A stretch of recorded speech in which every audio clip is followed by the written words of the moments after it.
యేసు ప్రభు ఈ భూలోకములో మరి అడుగు పెట్టాడు, పాదం పెట్టాడు. ఏం జరిగింది చెప్పండి? యేసు ప్రభు శరీరధారిగా ఈ లోకములో ఉన్నప్పుడు ఆయన ఏ ఇంట ఉన్నా, సముద్ర తీరాన ఉన్న ఏ వ్యక్తి దగ్గరికి పోయినా అక్కడ ఆశీర్వాదం కనపడింది. కుంటివారిని, గుడ్డివారిని, మోగవారిని, చెవిటివారిని, పక్షవాయువుతో ఉన్నటువంటి వారిని అందరినీ కూడా బాగు చేసుకుంటూ వెళ్ళాడు. బైబిల్లో రాయబడింది, ఆయన అందరికీ మేలు చేయుచు సంచరించాడంట. దురాత్మ శక్తుల చేత పీడించబడుతున్న వారిని విడిపించాడు, సకల రోగులను స్వస్థపరిచాడు. దేవుని బిడ్డల కుంటివారిని, గుడ్డివారిని, మోగవారిని, చెవిటివారిని, పక్షవాయువుతో ఉన్నవారు, చనిపోయిన వారిని కూడా తిరిగి లేపి యేసయ్య ఏ ఇంట ఎక్కడ అడుగు పెట్టాడు, పాదం పెట్టాడు, అక్కడ స్వస్థత, విడుదల, రక్షణ, మేలు, జీవం, సమృద్ధి కలిగింది. హల్లెలూయా. నీళ్ళ మీద ఎవరైనా అడుగు పెడతారా చెప్పండి?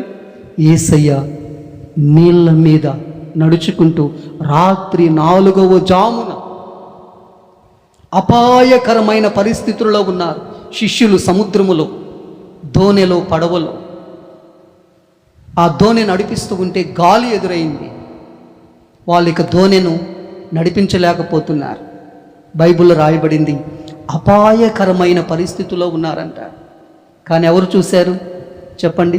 ఇప్పుడైతే సముద్రములో ఎక్కడైనా ఎవరైనా చిక్కుపడితే అంతా చూస్తారు. చుట్టూ నలుదిక్కుల పైనుండి, క్రింద నుండి, ప్రక్కల అంతా కూడా. ఆ దినాలలో అటువంటి పరికరాలు లేవు. కానీ వారు చిక్కుపడితే, అపాయకరమైన పరిస్థితుల్లో ఉంటే ఎవరు చూశారు? యేసయ్య చూశాడు. మెట్ట మీద ఉన్నాడు. ఆ దోణికు, పడవకు గాలి ఎదురైంది. ఎంత ముందుకు నడిపించాలని ప్రయత్నం చేసినా ముందుకే పోవటం లేదు. దేవుని బిడ్డలారా, యేసు ప్రభు లేచాడు, సముద్రము మీద కాలు పెట్టాడు, నీళ్ళ మీద కాలు పెట్టాడు. సముద్రములో ఆ నీళ్ళల్లో నడుచుకుంటూ రాత్రి 4వ జామున వారి దగ్గరికి వచ్చాడు. హల్లెలూయా. ఎవరైనా నీళ్ళ మీద నడవగలరా? సముద్రము మీద నడవగలరా? దీని అర్థం ఏంటి? నీవున్న సమస్యలు, నరమాత్రుడు నీ దగ్గరికి రాలేని పరిస్థితులలో, దారి లేని పరిస్థితులలో ఒకే ఒక్కడు ప్రియ రక్షకుడు యేసయ్య. హల్లెలూయా. నీ దగ్గరికి వచ్చి నీకు మేలు చేస్తాడు. తరువాత షడ్రక్, మెషక్, అబేద్నెగోలు ఉన్నారు. వాళ్ళను తీసుకొని పోయి అగ్నిగుండములో వేశాడు. అగ్నిలో దేవుడు కాలు పెట్టాడు. బైబిల్లో రాయబడింది అగ్నిలో వారు సంచరిస్తున్నారంట. మనం వేసింది 3, కానీ నాకు 4 కనపడుతున్నారు. 4వ వాని రూపము దేవదూతల రూపాన్ని పోలి ఉంది. దేవుని బిడ్డలరా, యేసు ప్రభు నిప్పులలో అడుగు పెట్టాడు, పాదం పెట్టాడు. నీళ్ళల్లో పాదం పెట్టాడు. ఎక్కడైనా, ఏ పరిస్థితులలోనైనా, అగ్ని వంటి మహాశ్రమలలో యేసయ్య మన పక్షముగా ఆయన పాదము, అడుగు పెడతాడు. అవన్నీ ఏమైపోతాయి? ఆశీర్వాదకరంగా, దీవెనకరంగా మారుతాయి. హల్లెలూయా. చివరికి మరి లాజరు చనిపోయినప్పుడు ఆ సమాధిలో లోపల 4 రోజులు చనిపోయి శవమై ఆ సమాధిలో ఉంటే అక్కడికెళ్ళి అక్కడ పాదం పెట్టాడు. ఏమయ్యాడు? లాజరు తిరిగి బ్రతికాడు. కాబట్టి ఈ మాటలన్నిటి బావు మన ప్రభు అయిన యేసు క్రీస్తు ఎప్పుడైనా, ఎక్కడైనా, ఎటువంటి పరిస్థితులలోనైనా రిబున అమాంతం ఎగిరి వచ్చి ఆ సమస్య ఉన్న చోట పాదము పెట్టి దానిని ఏం చేస్తాడు? దేవుని బిడ్డలారా, పరిష్కరిస్తాడు. హల్లెలూయా. మంచి దేవుడు, దయాళుడు. కాబట్టి మరి ఇక్కడ యాకోబు అంటున్నాడు, నేను పాదము పెట్టిన చోటెల్లా యెహోవా నిన్ను ఆశీర్వదించాను. కాబట్టి దేవుడు మన హృదయములో ఆయన అడుగు పెట్టాడు, పాదం పెట్టాడు. మన జీవితాలన్నీ మారే. మరి దైవ సేవకులను ఇక్కడ ఉంచాడు. ఆ దైవ సేవకులు మీ దగ్గరికి వచ్చినప్పుడు దేవుని బిడ్డలారా, మీ ఇంటి అడుగు పెట్టి పాదం పెట్టినప్పుడు అది ఎటువంటి శాపమైన దేవుడు ఏం చేస్తాడు? ఆశీర్వాదకరంగా మారుస్తాడు. హల్లెలూయా. అక్కడ వెలుగు కలుగుతుంది. అది ఎంతటి జటిలమైన క్రిటికల్ సమస్య అయినా అది ఏమవుతుందంటే అది అట్లే ఆశీర్వాదకరంగా మారిపోతుంది. అందుకే బైబిల్లో రాయబడింది, కారు చీకటిని దేవుడు ఏం చేస్తాడంట? ఉదయముగా మారుస్తాడంట.